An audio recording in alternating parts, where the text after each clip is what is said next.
नमस्कार विद्यार्थियों, स्वागत है आप सभी का एक बार फिर से आपके अपने YouTube channel We Edu Career में। और जैसा कि आपको पता है कि फ़िलहाल मैं 12th क्लास की ग्रामर वाले पोर्शन को लेकर के वीडियो बना रहा हूं।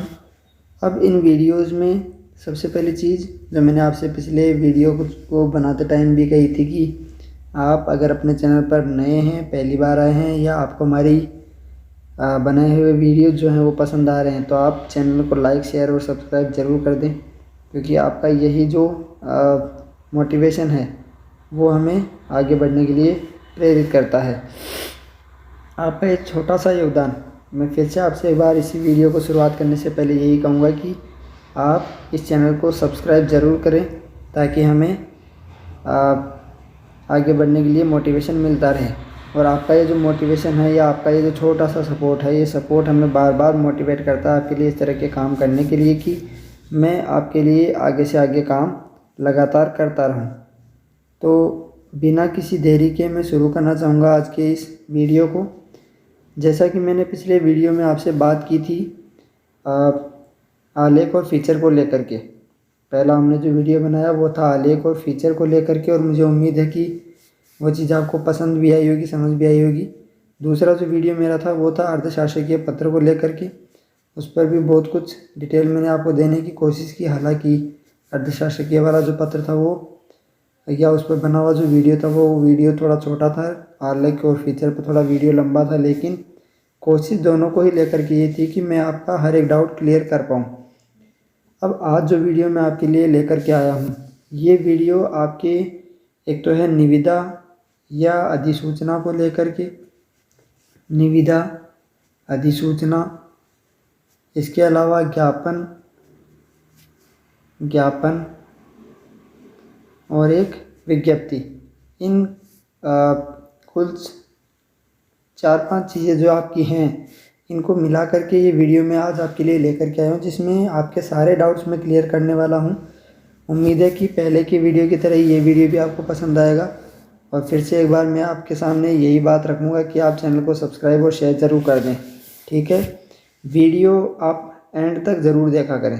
लास्ट तक अगर आप वीडियो देखेंगे तो ही आपको क्लास जो है वो क्लियर हो पाएगी, समझ में आएगा। आप शुरुआत में 10-5 मिनट देख करके अगर चाहते हैं कि आपको सब कुछ समझ आ जाए तो ये पॉसिबल नहीं है, ठीक है।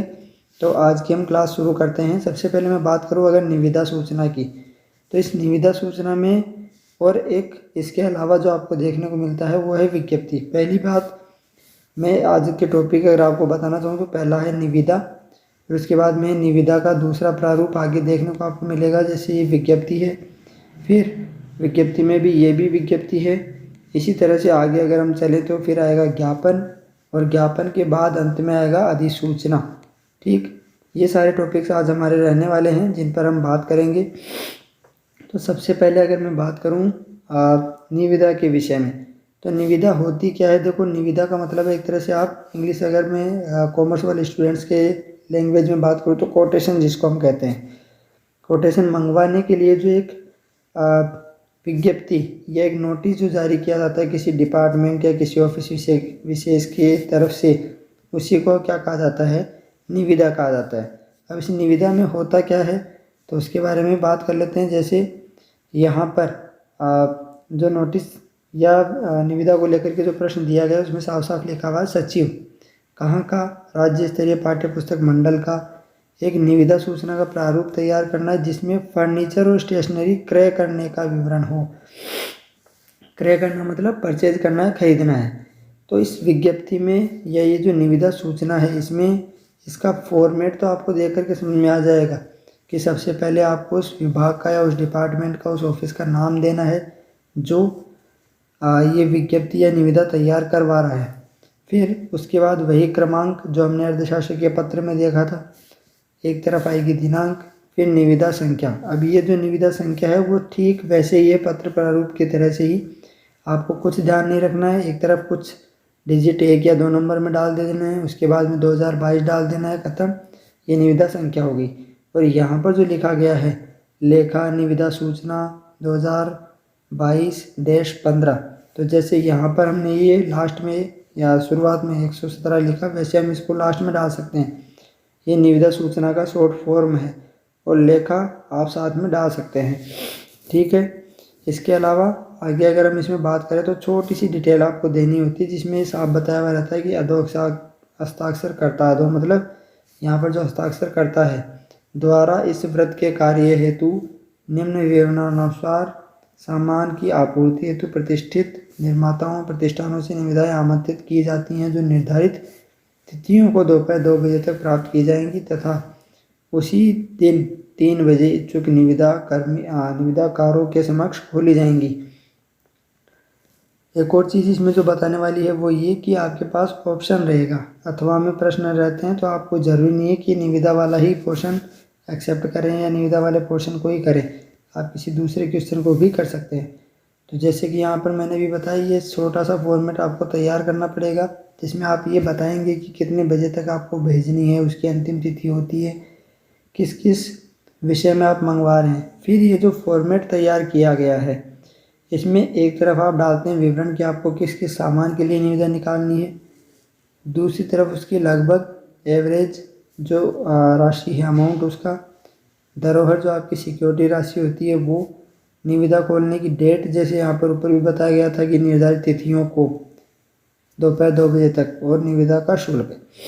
ये 4-5 चीज़ें आपको उसमें डालनी होती है। इसके अलावा आगे नोट आपूर्ति के लिए सामग्री का पूरा विवरण निविदा प्रपत्र के साथ उपलब्ध रहेगा। लास्ट में हस्ताक्षर और सचिव। अब ये जो हस्ताक्षर और सचिव आया है, ये कहाँ से आया, ये रहा। शुरुआत में प्रश्न में ही दे दिया गया था कि हस्ताक्षर किसके होंगे, सचिव के, यानी ये जो निविदा जारी कर रहा है वो कौन व्यक्ति है, सचिव है। ठीक ऐसे ही ये जो विज्ञप्ति यहाँ पर जारी की गई है, ये विज्ञप्ति भी क्या है, निविदा का ही एक दूसरा रूप है। या आप यूँ मान लीजिए कि निविदा जो है वो तो एक तरह का कोटेशन है। जब भी कोई कोटेशन तैयार करने के लिए कहा जाए, जैसे इस वाली निविदा में क्या दिया हुआ है, इस वाली निविदा में भी यही है कि निविदा जारी करने वाला निविदा सूचना का केवल प्रारूप तैयार करवा रहा है। अब यहाँ पर उसने पहले से बताया नहीं है कि कौन व्यक्ति किसकी तरफ से निविदा जारी की जाएगी, ये सारी चीज़ें डिक्लेयर नहीं है। तो यहाँ शुरुआत में वही है, निविदा सूचना कार्यालय अधिशासी अभियंता सार्वजनिक निर्माण विभाग आगरा। ठीक, ये सारा मैटर इन्होंने तैयार कर दिया। यहाँ पर कार्य का नाम कि किस काम के लिए निविदा निकाली गई है, कोटेशन किस चीज़ के लिए मंगवाया जा रहा है, यहाँ उसका टाइम पीरियड डाल दिया। अभी यहाँ पर उस दूसरे क्वेश्चन की तरह देखिए, यहाँ पर अमाउंट वगैरह कुछ नहीं डाला हुआ है, केवल एक सिक्योरिटी मनी के रूप में जो राशि दी जानी है वो डाली है। तो कुल मिलाकर के आपको जो भी काम करवाना है उस काम के लिए क्या क्या डिटेल आप वहाँ पर दे सकते हैं। अब जैसे निविदा खोलने की जो तिथि है, ये वाली तिथि, निविदा खोलने वाली जो तिथि है, ये निविदा खोलने की तिथि आप इसमें भी डाल सकते थे। ऐसा कोई प्रेशराइज्ड नहीं किया हुआ रहता कि आप इसमें तिथि ना डालें। तो इतना कोई पैनिक या ज़्यादा टेंशन लेने की ज़रूरत नहीं है। केवल आपको काम का ध्यान रखना है कि आप किस काम के लिए निविदा निकाल रहे हैं। पहली चीज़ किस काम के लिए है, दूसरा उसका एक एवरेज अमाउंट कितना आना है, खर्चा कितना आना है। जैसे ऊपर वाले क्वेश्चन में अगर बात करें तो उसमें जो सड़कें नालियाँ बनाने के लिए जो राशि है, उस राशि का अमाउंट वहाँ भी डाला जा सकता है। सिक्योरिटी मनी हर एक में आती है, निविदा खोलने की तिथि और शुल्क, तो ये शुल्क आप लिखे चाहे ना लिखे, निविदा खोलने की तिथि आप लिख सकते हैं। ठीक है, ये तो हो गया निविदा का एक प्रारूप। उसके बाद अगर हम बात करें विज्ञप्ति की, तो एक शॉर्ट नोटिस हम इसको कह सकते हैं, विज्ञप्ति को। शॉर्ट नोटिस किसी भी बात को लेकर के जब जनरल नोटिस जारी किया जाता है तो उस जनरल नोटिस को ही क्या कह दिया जाता है, विज्ञप्ति कह दिया जाता है।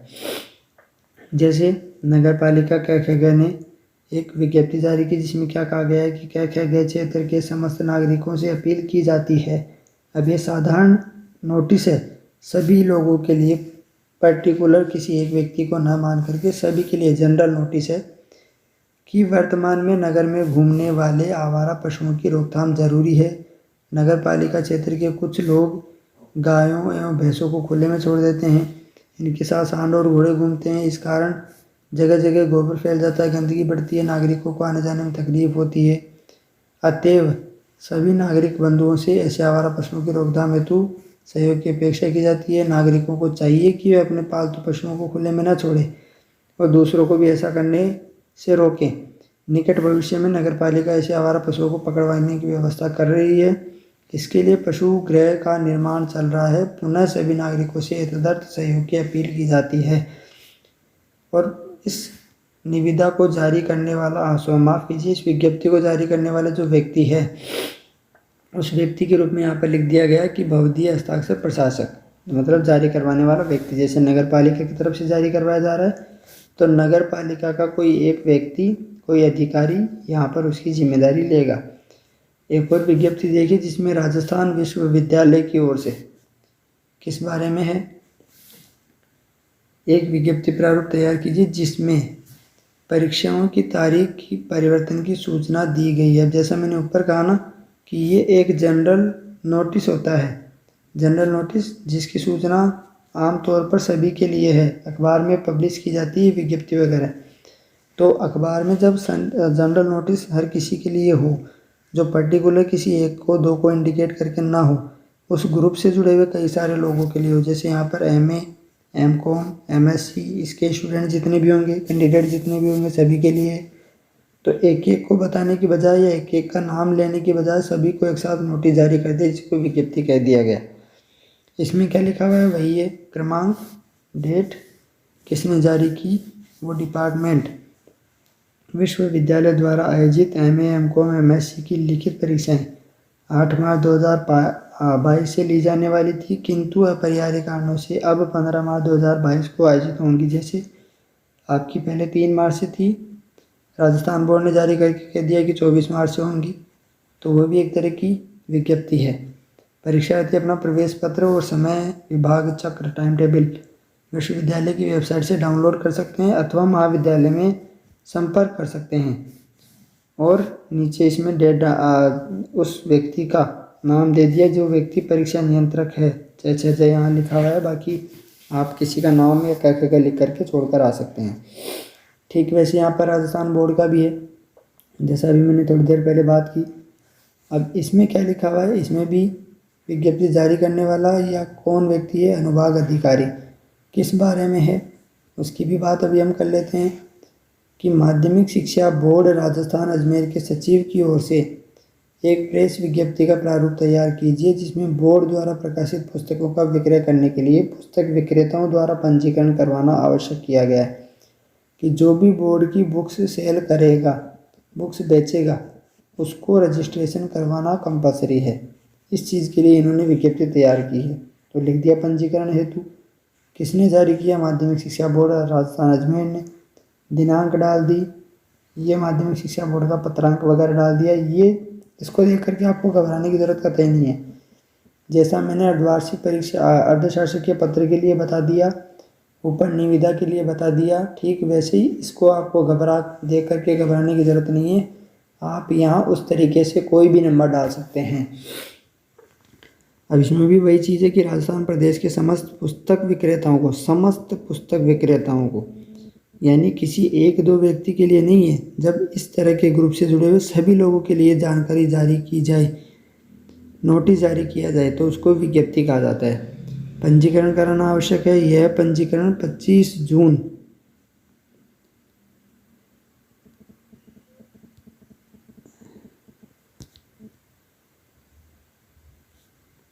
यह पंजीकरण 25 जून 2022 तक निर्धारित प्रपत्र में करना चाहिए। इस संबंध में पंजीकरण प्रपत्र एवं अन्य शर्तों का आदि का विवरण बोर्ड की कार्यालय से निर्धारित शुल्क देकर बोर्ड की वेबसाइट पर प्राप्त कर सकते हैं। हस्ताक्षर उस व्यक्ति के द्वारा किए जाने हैं। किस व्यक्ति के द्वारा? जो व्यक्ति इसको जारी कर रहा है। ठीक है, ऐसे आगे चलते हैं ज्ञापन के बारे में। तो उम्मीद है कि आपको विज्ञप्ति और निविदा में फ़र्क समझ में आ गया होगा। जब आप कोटेशन की बात करते हैं किसी चीज़ को लेकर के, आप एक ऐसी विज्ञप्ति तैयार कर रहे हैं, है तो ये भी विज्ञप्ति, लेकिन इसमें आप एक ऐसी विज्ञप्ति तैयार करते हैं जिसमें आप उस काम विशेष के विषय में बता रहे हैं कि लगभग इतने का खर्चा आएगा, इतनी आपको सिक्योरिटी देनी होगी। मतलब कुल मिलाकर के एक फॉर्मेट आप तैयार कर देते हैं, और ये हर किसी के लिए ना होकर के उन लोगों के लिए है जो इस काम को कर सकते हैं। फिर बात अगर हम करें विज्ञप्ति की, तो विज्ञप्ति में सभी तरह के जनरल नोटिस आ जाते हैं जिसमें आप परीक्षा की सूचना दे सकते हैं। आप सफाई व्यवस्था को लेकर की सूचना आम लोगों के लिए जारी कर सकते हैं। बिजली की किसी तरह की कटौती आने वाले कुछ दिनों के लिए रहने वाली, तो उसके बारे में आप विज्ञप्ति जारी कर सकते हैं। तो कुल मिलाकर के जब उस तरह के वर्ग से जुड़ी हुई कोई ऐसी खबर हो जो कुछ विशेष महत्व की नहीं है, तब आप उसके बारे में विज्ञप्ति जारी करते हैं। अब बात करते हैं ज्ञापन की। ज्ञापन क्या होता है? अपनी किसी मांग को लेकर के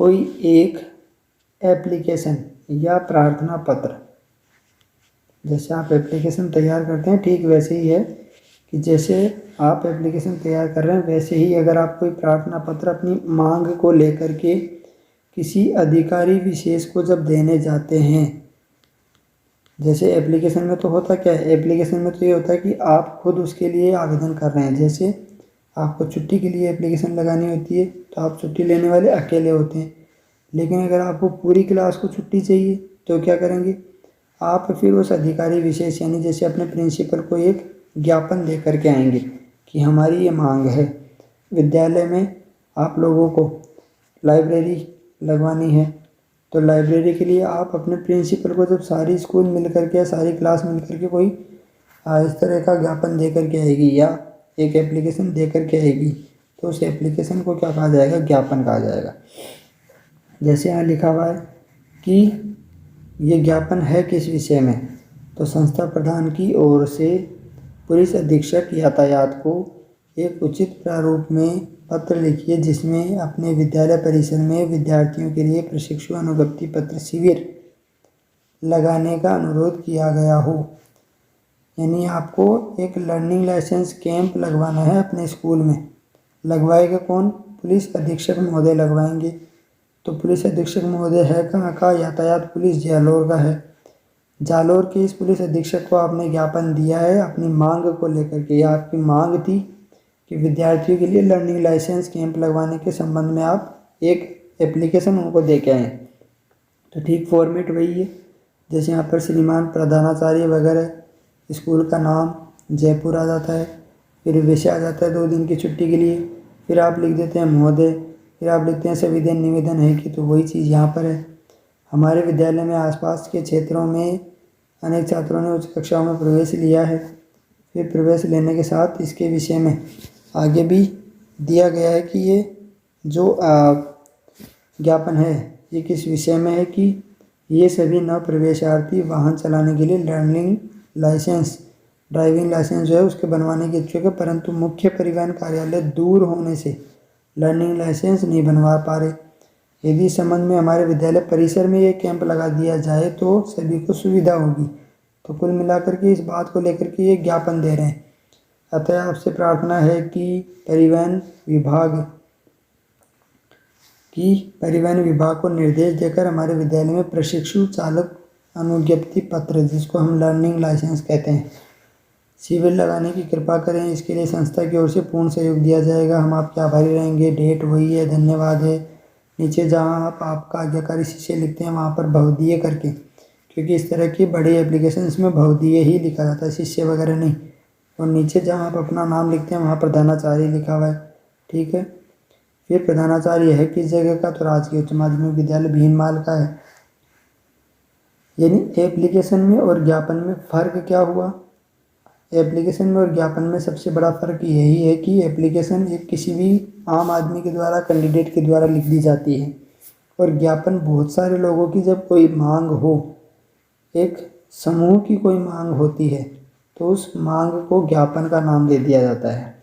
अब जैसे यहाँ पर पिछले ज्ञापन में भी यही था, उसमें भी, इसमें भी यही है, दोनों सेम है, बस तरीका बदल दिया इन्होंने। और इसी तरीके को देख करके आप घबरा जाते हैं। जैसे यहाँ पर लिखा हुआ है, क्या लिखा हुआ है कि क्षेत्रीय विकास अधिकारी की ओर से शासन सचिव ग्रामीण पंचायत विभाग राजस्थान सरकार को एक ज्ञापन तैयार करके लिखिए। अब इसमें लिखने वाला कौन? क्षेत्रीय विकास अधिकारी।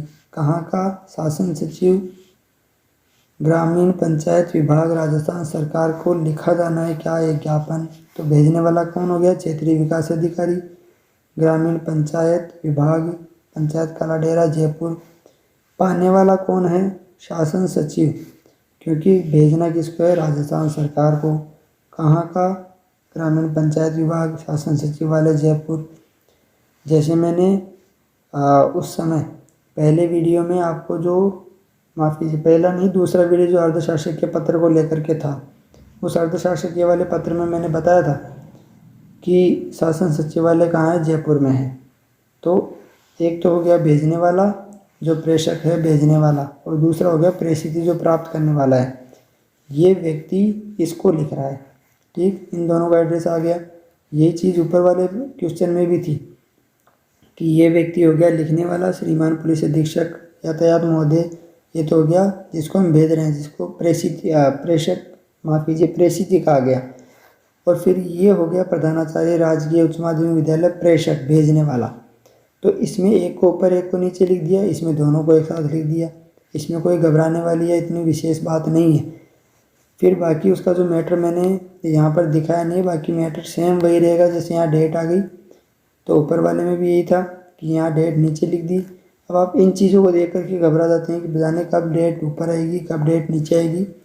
आपको ऐसा कुछ नहीं देखना, आपको केवल इतना सा ध्यान रखना है कि जब भी आप ज्ञापन तैयार कर रहे हैं तो एक व्यक्ति, अब यही चीज़ जैसे इस लर्निंग लाइसेंस वाले को लेकर के थी, तो इसके तुरंत बाद श्रीमान पुलिस अधीक्षक महोदय यातायात पुलिस जालोर, इसके बाद ये भवदीय और हस्ताक्षर तो नीचे आएगा, अलग से फिर से आएगा, इसलिए इन्होंने 2 बार लिखने के बजाय केवल 1 बार लिखा।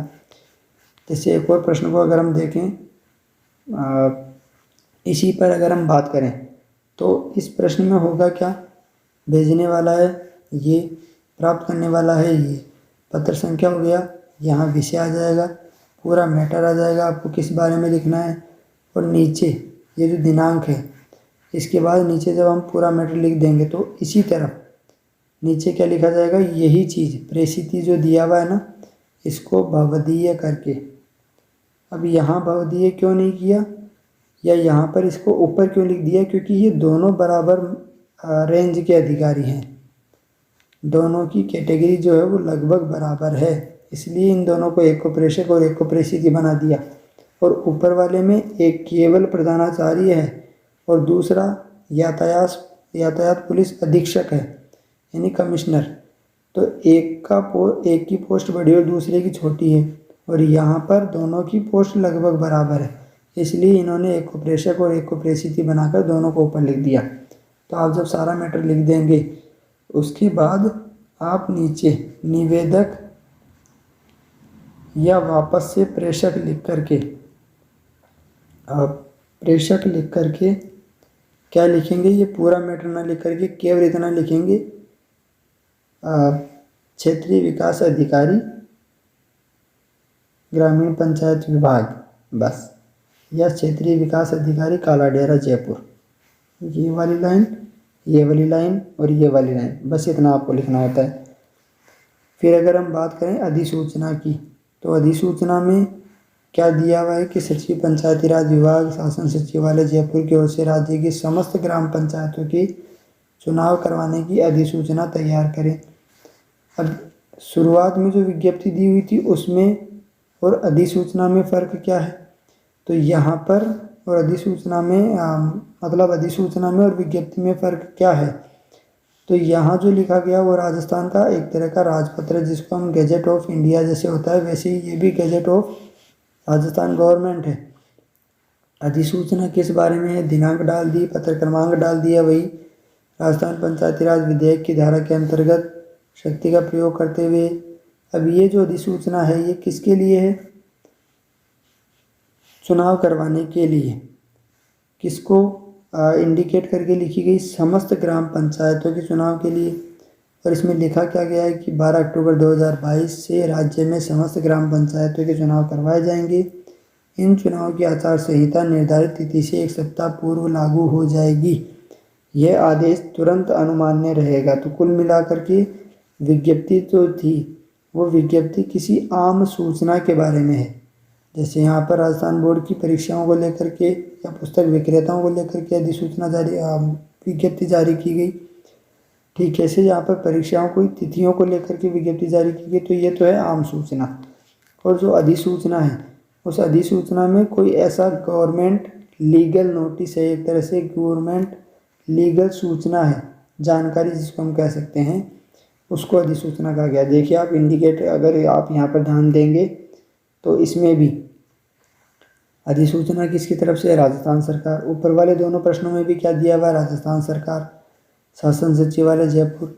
पत्र क्रमांक, दिनांक। तो आप ऐसा एक फॉर्मेट अपने दिमाग में बैठा लें, आप इसको बार बार देख कर के कन्फ्यूज ना हो कि किसी में पत्र क्रमांक कहाँ लिखा हुआ है, किसी में पत्र क्रमांक कहाँ लिखा हुआ है। नहीं, आप ये वाला फॉर्मेट अगर ध्यान में रख लेंगे तो भी आपको कहीं कोई दिक्कत नहीं आने वाली, जिसमें आपके लिए विज्ञप्ति के लिए भी काम कर जाएगा, आपके लिए अधिसूचना के लिए भी काम कर जाएगा, आपके लिए ज्ञापन के लिए भी ये चीज़ काम कर जाएगी।